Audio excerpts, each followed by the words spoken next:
আমি ওকে বললাম ও যেহেতু তোমাকে সন্দেহ করে, তোমার যে কাজগুলো তোমার মোবাইল ফোনে ওগুলো ওর সামনে করো তুমি।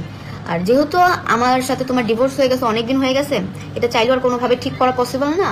আর হচ্ছে তুমি লাইফে একটা ভুল করে ফেলছো, আর সেকেন্ড টাইম কোনো ভুল করো না। মানে আমার যতটুকু পরিমাণে সামর্থ্য আমি ওই পরিমাণে বুঝ ওকে আমি দিছি যে হ্যাঁ এই সংসারে কোনো কিছু করো না। ও তো লিটারালি আমাকে বলতেছিল যে মানে মৌসুমি, মানে নাম উচ্চারণ করবো না, ও নাকি চলে যায় কয়দিন পর পর। তো আমি বললাম তুমি ওকে আটকাবা, বুঝাবা, ভালোবাসা দিয়ে আদর করে বুঝাবা এই জিনিসগুলো। এই জিনিসগুলো তুমি যখন ওকে ভালোবাসা দিয়ে বুঝাবা, ও কখনোই তোমাকে সন্দেহ করবে না।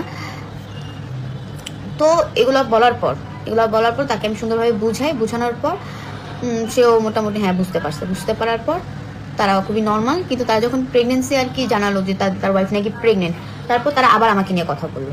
ওকে, কথা বললো, দেন তো আমি কিছু ভিডিওস আপলোড করে দিছিলাম জিদ্দে। তো আমার কথা দিন শেষে ঘুরে ফিরে একটাই আসে যে কেন আমাকে নিয়ে বারবার কথা বলা হবে, যেখানে আমাদের ডিভোর্সের 1 ইয়ার হয়ে যাচ্ছে। এখন যদি তোমার বউয়ের সাথে তোমার কোনো পার্সোনালি ভাবে ঝামেলা হয়, এখানে আমাকে কেন টানবে?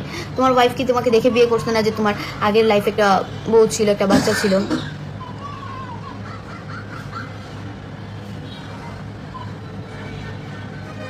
আর যারা বলতেছে আমার সমস্যা, হ্যাঁ আমার কখনোই সমস্যা ছিল না।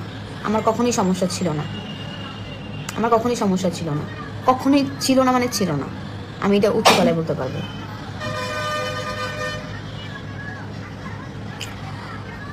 ভাই আমি এই জিনিসটাই জাস্ট আপনারা মিলে যান। কেন মিলে যাব? আমি কেন মিলে যাব? আমার 1 ইয়ার হয়ে গেছে ডিভোর্সে, আমি কেন ওর সাথে মিলতে যাব? আমার দরকারই তো নাই মিলার। তোমরা জাস্ট দেখো, ঝগড়া হয়েছে ওদের, ওরা টানছে আমাকে।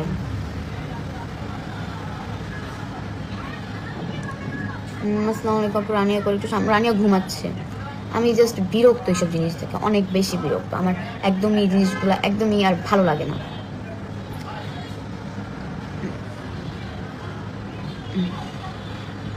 ভাই খারাপ লাগার কিছু নেই। তুমি দেখো আমাদের আশেপাশে অনেক সিঙ্গেল মাদার আছে, অনেকজন আছে।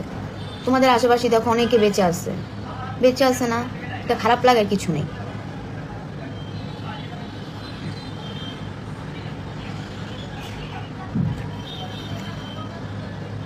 আর দেখো এই ডিভোর্স, এই ডিভোর্স নিয়ে কেন এত কথা উঠবে? আমি জাস্ট বিরক্ত। এই ডিভোর্স নিয়ে কেন এত কথা উঠবে? যেখানে এটা 1 ইয়ার হয়ে যাচ্ছে, এখানে কেন ওই জিনিসটা নিয়ে বারবার কথা উঠবে? এখানে কথা উঠারই কোনো কারণ নেই। কেন কথা উঠবে? আমি তার লাইফে পাস্ট, সে কেন আমাকে নিয়ে কথা বলতে আসবে? আমি কখনো না ভাই, আমি কখনো আজ পর্যন্ত লাইভে কান্নাকাটি করিনি। আমি খুবই স্ট্রংভাবে অ্যান্সার করতে পারি।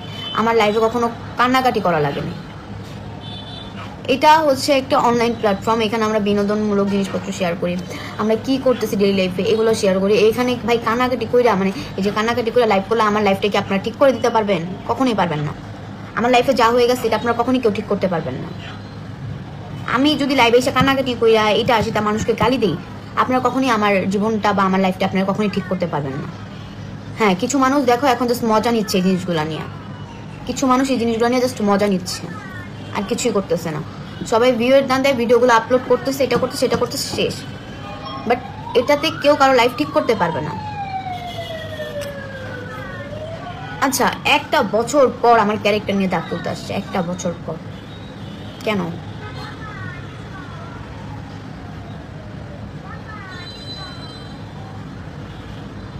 কেন সত্যি হবে? ভাই তোমরা কি বুঝো না? আমার ডিভোর্সের 1 ইয়ার হয়ে যাচ্ছে, আমি তাদেরকে নিয়ে কোনো ধরনের লাইভ বা কোনো কিছু করি না, কখনোই করি না। তারা তাদের মধ্যে ঝগড়া হবে, তারা আমাকে টেনে লাইভ করবে, আমার ক্যারেক্টার নিয়ে কথা বলবে। আমার ক্যারেক্টার নিয়ে কেন কথা বলবে? আমার ক্যারেক্টার নিয়ে কথা বলার তার কোনো রাইটসই নেই, আর আমারও তাকে নিয়ে কথা বলার কোনো রাইটস নেই। আমি এই লাইভে তাকে গালাগালি করবো না, কোনো কিছুই করবো না, কারণ আমার কোনো কিছু করার ইচ্ছা নেই। মানুষের ইচ্ছা থাকতে হবে। আমি কখনো কোনো লাইভ বা ভিডিও করলে ও করার পর আমাকে ওইটা অ্যান্সার করতে হয়েছে। আমার জন্য কান্না করতেছে না, এটা অলওয়েজ তোমাদের ভুল ধারণা। আমার জন্য কখনো কান্না করতেছে না। আমি আমার সংসার কখনো ভাঙিনি, কখনোই না।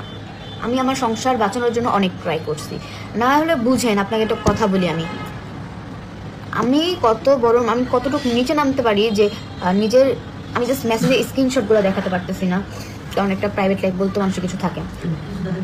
যে কি বলে, যে এতটা পরিমাণে ভালোবাসি যে ওর বিয়ে হয়ে গেছে জানার পরও ওকে আমি বুঝ দিতে গেছি, মায়া করতে গেছি। আমি কেন ভালোবাসবো না? আমি কেন সংসার ভাঙতে চাইবো? কেন? আমি কখনোই সংসার ভাঙতে চাইনি। ইভেন আমার ডিভোর্সও আমাকে জোর করে দেওয়ানো হয়েছে। আমার ডিভোর্স আমি নিজে ইচ্ছে দিতে চাইনি। আমার ডিভোর্সও আমাকে দিয়ে জোর করে দেওয়ানো হয়েছে। কারণ আমাকে বলা হয়েছিল কি যে তুই 10 লাখ টাকার জন্য আমাকে ডিভোর্স দিচ্ছস না। আমি বলছি 10 লাখ টাকার জন্য আমি কেন ডিভোর্স দিব না? তোমার ওই টাকা আমার কাবিন ছিল হচ্ছে 10 লাখ টাকা। তো আমি বলছি আমি কেন টাকার জন্য ডিভোর্স দিব না? আমাকে যখন এই কথাটা বলা হয়েছে যে আমি টাকার জন্য ওকে ডিভোর্স দিচ্ছি না, হ্যাঁ, তখন আমার জাস্ট মাথা নষ্ট হয়ে গেছে যে আমি টাকার জন্য ডিভোর্স দেবো? আমি টাকা, তোমার যখন কিছু ছিল না আমি আর কি তোমার সাথে ছিলাম, তোমার এখন অনেক কিছু হয়ে গেছে, এখন আমি তোমাকে টাকার জন্য ডিভোর্স দিব না? আমাকে এত অপবাদ দিতেছিল, আমাকে জাস্ট পাগল বানায় ফেলতেছিল। আপনারা যখন, একটা সত্যি কথা বলি, আপনারা যখন জানতেন যে অনলাইনে আমাদের ডিভোর্স হয়ে গেছে, তখনও কিন্তু আমাদের ডিভোর্স হয়নি। যখন আমরা ভিডিওতে বলছিলাম যে হ্যাঁ আমাদের ডিভোর্স হয়ে গেছে, আমরা যে যার মতন, তখনও কিন্তু আমাদের ডিভোর্স হয়নি। আমার এক কথায় আমাকে দিয়ে জোর করে ডিভোর্স দেওয়ানো হয়েছে, ঠিক আছে? জোর করে আমি দেখি 10 লাখ টাকার জন্য ডিভোর্স দিচ্ছি না। দেন আমি বললাম আচ্ছা তোমার যেহেতু নিজের লাইফটাকে নতুন করে স্টার্ট কর, ভাই কেউ যদি আপনার লাইফে থাকতে না চায় আপনি কতদিন জোর করতে পারবেন? 1 মাস, 1 বছর, 2 বছর, বেশি তো জোর করতে পারবেন না। আর কখনো শারীরিক নির্যাতন, মানসিক নির্যাতন হলে সেখানে আপনি থাকতেই পারবেন না, কখনই থাকতে পারবেন না। তো ওইখানে হচ্ছে যখন এই কথাটা বলে আমাকে, আমি জাস্ট আমার মাথাটা হ্যাং হয়ে যাবে, কি বলবো আমি, কি টাকার জন্য ডিভোর্স দিচ্ছি না? তারপরে আমি যে ডিভোর্সটা দিচ্ছি, হ্যাঁ এটা সত্যি কথা, যখন ওর থেকে তুমি 10 লাখ টাকা কেন, 1 টাকাও নিইনি।